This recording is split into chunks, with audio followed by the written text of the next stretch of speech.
John Basilone was born in November 4, 1916 in Buffalo, New York. He's the sixth oldest child out of 10.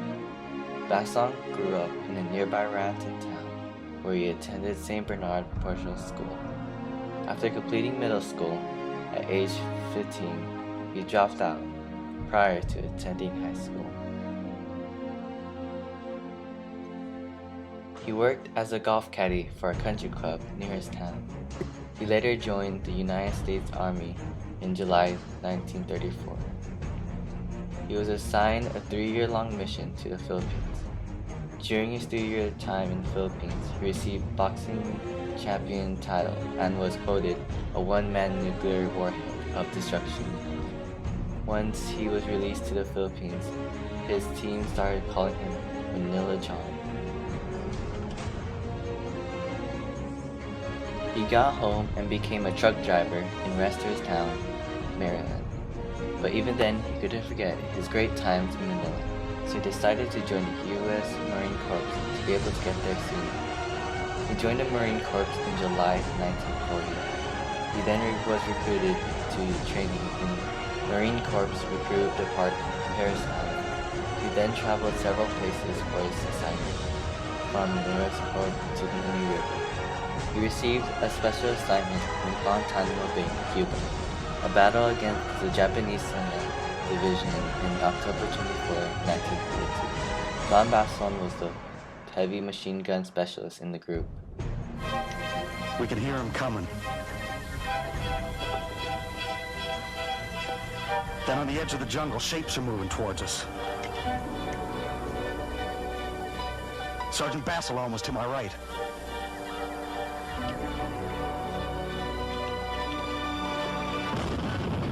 Here they come! In a great human wave, the whole Japanese army must have been hitting us. The whole area's lit up by flares. Mortars are dropping, grenades. The ground is shaking. John's mowing them down. 2 Japanese to the left! John killed him with his pistol. Then we can't hear our 2 guns to the right. Must have been knocked out. That leaves one big hole in our lines. John reaches down and lifts a Browning onto his shoulder, tripod and all. It must have been 90 pounds. I grab ammo and follow. It's 200 yards of hell. Japanese are everywhere. John opens up without putting the gun down. We reach the silenced gun position. John's working from memory. Mud, blood is on the gun. He suddenly hefts the gun up and starts firing. His Browning is smoking, water's boiling off. The Japanese are stacking up in front of the gun. Wave after wave of Japanese, screaming, grenades, John firing. The guns are burning up, so hot John's hands are blistered.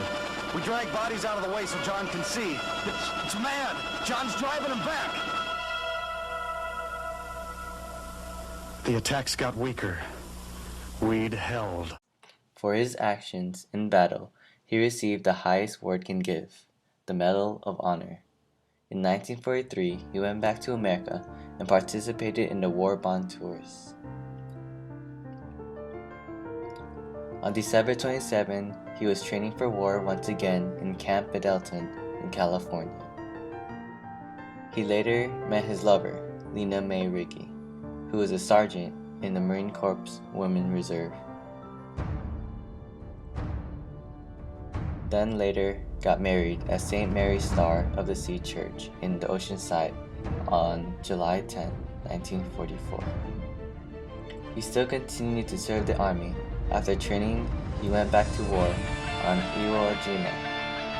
February 19, 1945, he was against the Japanese forces in Red Legion 2.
February 19, 1945.